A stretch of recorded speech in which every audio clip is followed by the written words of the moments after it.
Hello, everyone. Hello, Ephraim. Thank you for your film, The Inheritance. Thank you for being here also in this conversation to share a little bit about your view on filmmaking, on activism even, and of course, in particular about your debut film, The Inheritance, which is premiering in Mexico in the international competition of the 11th edition of FICUNAM.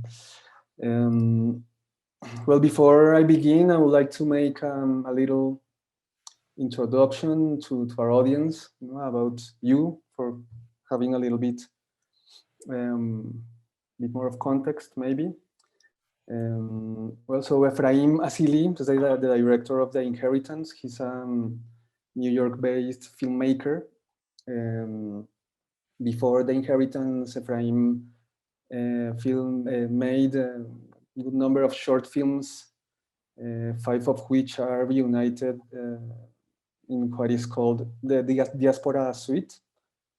5 short films that are like dedicated to the African diaspora.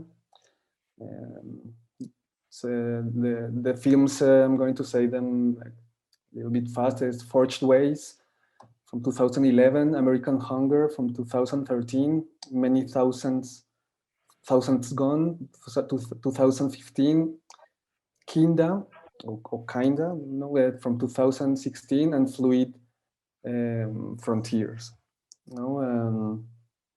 Here can find concepts like resistance and liberation.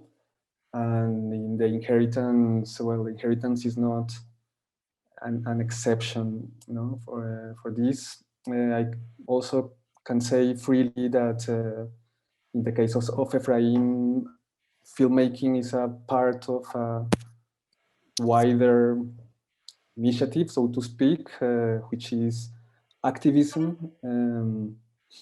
Ephraim also is a DJ. He's very active in radio. He's a radio presenter, and he's also a traveler, that is very important for his work as filmmaker. So Ephraim, welcome. Thank you very much. I have a couple of questions, but I don't know if you would like to say some things before we begin. No, that's okay. Other than thank you for the kind introduction. I appreciate it. Thanks for having me. Problem. Welcome. Okay. So I think we'd like to touch maybe the origins, go back a little bit, and I understand that your interest in filmmaking began while being close to the liberation group called MOVE. Tell us a little bit about this and how you conceived filmmaking as another way of activism, if the case. No? Sure. So yeah, I was studying philosophy initially when I had gone away to college, and I just didn't find the sort of college environment. I just didn't like it. It was a group of young people. It seemed very sort of like too specific of a demographic to kind of be engaged with such big ideas. And I thought, why don't I just read the books that I have access to and just go live in a community somewhere? And so I moved back home to Philadelphia and ended up dating a woman, and sort of coincidentally, we started living together and well, that wasn't a coincidence. We planned on living together, but coincidentally, where we were living was just a few blocks away from the MOVE organization's headquarters. And so she knew them a bit, and we all became very close friends.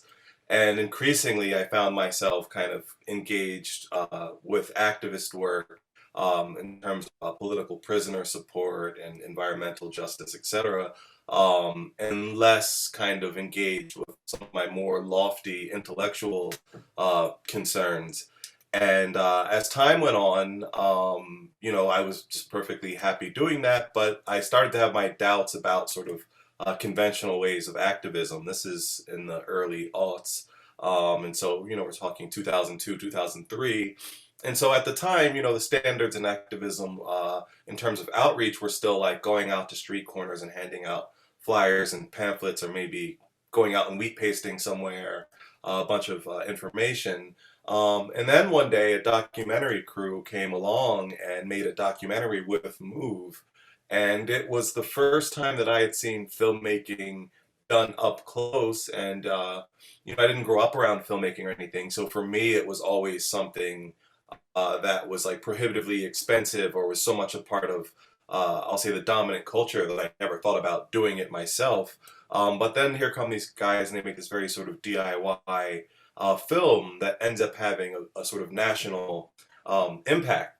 And that really made an impression upon me in terms of just the efficacy of filmmaking and moving image. And a few years later, I was kind of doing some soul searching and wanting to kind of return back to um, school. And based on that experience with Move and my background, I thought, well, maybe I should study film, because worst case scenario, the skills I learned could be like a tool for activist work, etc. So that's kind of how it started. Yeah. Okay, great. And the inheritance is based on the Move group, right? Maybe you can talk a little bit about memory, and how do you approach to this, because in the inheritance it's like you combine like reenactments, so like this part of fiction, and there are also archival footage, and I think the film deals a lot with memory, and the way you put it, in screen. So yeah, tell us a little bit about your. Sure, sure. About Well, at the time, we were so engaged in what we were doing, and we were also very young, that everything seemed so, I'll say, normal. It was all very normalized. And so, the woman that I was dating at the time, we eventually were married and had a kid, and then eventually we divorced. But at that particular time, as we were coming together, we ended up moving into a bigger house and forming a collective, and that collective was kind of modeled after Move. Move is an organization, but they're also a family, and so there's a lot of communal living and home births and homeschooling and that kind of thing happening. And we were really inspired by that. And based on Move's history, they're naturally very like cautious people, and so they were very comfortable with us. We were very comfortable with them. And so socially, a lot of what was happening in my life at the time was either like our family, our collective going over to the Move house, or the Move people coming to our house. And so if there was, say, a birthday, the party would generally consist of a bunch of Move people and a bunch of people from our collective, and then maybe some friends on the fringe. And as time went on, this became much more of like an immersive environment. And then suddenly you realize like your whole life is kind of happening within that space. That for me all changed when I went to film school and went through a divorce. So 15 years later, roughly, I'll say 10 at the time, I started to kind of think of like making a film. I had had all these experiences making the short films and traveling, and I still think of like in my mind, one of the most unique sort of distinctive impressions of my memory phases of my life was like this time that I lived in the collective. It was just like this very special time, and I could feel it shifting into a sort of nostalgic place in my mind, and I wanted to kind of make something to document how it existed before it just kind of totally dissipated into some sort of nostalgia. Can I salvage any of that experience and bring it forward, and that sort of a thing. And even you start thinking about how your life changed and what if scenarios. And so I started kind of thinking of the script not so much as a way to show people what it was like, but almost to kind of like place myself in these scenarios again with the politics of today, and kind of just see how things would work with a different set of young people. And so I was bringing the scenarios and some of my experiences into the script, but it wasn't specific in terms of this happened and that happened, other than the close relationship with Move. But even as you can see from the film, the way it's depicted in the film is quite different than how it happened in real life. And a lot of that has to do with just conventions of filmmaking and budget. You can only do so much, and the way I shot the film, I couldn't really truly recreate the experience that I wanted, and so I kind of had to take some liberties. And so it was very much like using the premise of where I was at that time as a jumping off point for a contemporary story. Okay, no, great. And well, your film is shot in 16 millimeters, and which is beautiful, you know, the quality of the image and the texture and this. And you mentioned nostalgia in your last answer. Why to shoot in 16 millimeters? It has to do with this sense of nostalgia that you want to express and communicate, or it has to do with other things? I guess I wouldn't say nostalgia per se. You know, the funny thing, and I mean, maybe it's a misinterpretation on my end of like what nostalgia is, but in my mind, I think of it as something that one kind of dealt with and then lost and has a longing for, right? So my concern with the idea of nostalgia sometimes is that can you be nostalgic for something you have no like experience of, or like can I be nostalgic for history that I've never like experienced or something like that, and I would personally label that as something else, and so it's like I don't necessarily have a longing for a certain kind of past when it relates to 16 millimeter film. In fact, when I learned filmmaking, it was in, I started in like 2005. And so it was video and everything was on video. And I was a sort of video native and very passionate about, video and its affordability and all of that. But at a certain point, I made a shift and mostly for aesthetic choices. Initially, it had to do with the way that 16 millimeter sort of implies a certain sort of like gives a sort of like historic feel to an image, especially if you shoot something in say like black and white. It kind of displaces time in a really interesting way, which I like. But I wouldn't go as far as to say that I think of it as being nostalgic. But for me, the most important thing about film, which I've been shooting for about 12 years now, and it's the only medium that I've made moving image work with for a long time, is that I feel like an intuition for it at this point, a feel for it, and the way the image is going to look, because when you're working, unlike video, you can't truly see what the image is going to look like. So a lot of that is happening in your mind based on previous experience. And for me, that's something that I want to keep bringing into the projects where it's like, okay, if I light this person in this way, I'm going to get this sort of outcome. And so for me, it's just kind of like a very specific instrument that I'm very comfortable with, and I like the way that it looks without having to do a lot of treatment on the back end. That being said, I'm a professor. I'm very interested in the history of cinema and kind of having my work fit within a certain trajectory. I'll add just one last thing to that. Like at the time that I was kind of trying to get a footing in the film moving image world, and when you study these things at grad school, I think every moving image maker is almost, it's something that's breaking down these days, but you're almost challenged to pick a camp. Are you going to be kind of in video art camp, or are you going to be in the film camp? And I didn't want to choose, but I felt as though I kind of really, by shooting on film, it kind of places you in one camp, and that's in terms of the biggest influences on my work, they're filmmakers, and so it's primarily what I think of myself as, and so the film I think adds to that sort of lineage. Great. And how about the chromatic palette? The colors that you use in your film. Does the sequence of colors respond to a specific scheme or intention? Or why these colors in particular? Absolutely. When I wrote the script, and we were talking a bit earlier about reenactments and this sort of thing, the script was written to be shot on location in Philadelphia, as close to the actual places where I lived at the time. I was unable to secure funding to shoot the film that way. All the while, there was an organization called MPAC in Troy, New York, that had been supporting the project from day one. And they agreed to let me shoot the film in their black box studio. But I didn't want to do that, so I ended up, spending about a year trying to get funding. It didn't work out, and then I went back to MPAC and said, "Okay, I'll shoot it here if you'll provide, the budget." And so they agreed to build this set. My intrepidation was like I'd never set foot in a movie studio before. I'd never shot a feature film, and here I am doing both at the same time. And so I was a little bit, not a little bit, I was very apprehensive about it.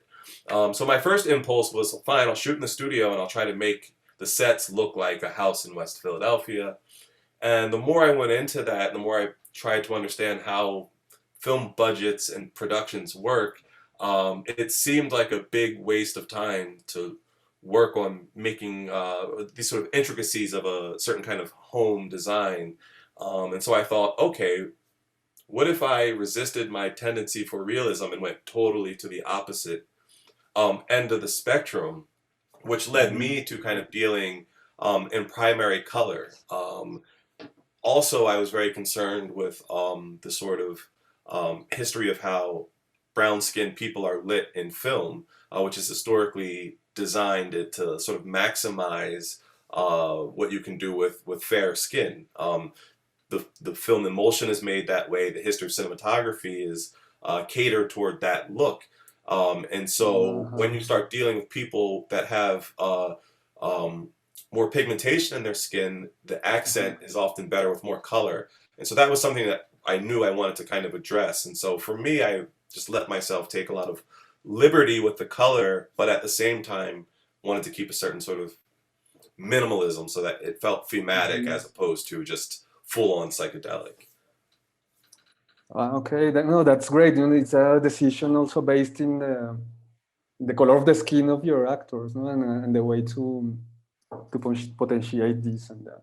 It's no, that's great. I have another question. It's about the beginning of your film. You begin the film with a map of an African American ritual mode, which describes like a space and the distribution of all the participants in the ritual. This is some sort of key to enter, the film and this world that you are proposing? Yes, it is, For me, films at best are puzzles and games that you can reconfigure in different ways in your mind. There's a part of it that's happening on the screen. But I think that, and most films that people revisit, I think there's a huge component that the viewer's bringing to the film. When we think of like the sort of classic favorites of people like Citizen Kane or Vertigo or something like that, they're quite confusing the first 2 or 3 times you watch them. And so why I keep watching them, I think it's because it allows our mind to piece together our own sort of like sequence into it, And so for me, I'm always playing with sort of like subjectivity and legibility in a film. And so sometimes I think by doing something very obvious, it frees up space to kind of take chances later on. And so with this film, I thought it would be interesting in terms of the editing process. As I was editing the idea of kind of almost starting with like a legend that you would have for a map, like, and this is how it is. But that particular diagram is meant to be, it's from a collection of essays called The Black Aesthetic, which was published in the early 1970s, where a lot of scholars were getting together and trying to figure out if there was something intuitive to Black culture in terms of creation and the cultural output, or if it's an environmental thing or somewhere in the middle. And a lot of the scholars doing this research will say, well, let's look at the history of African art up through contemporary diaspora art and what are the tendencies. And that diagram was kind of a depiction of the sort of traditional tendency and current manifestations of that.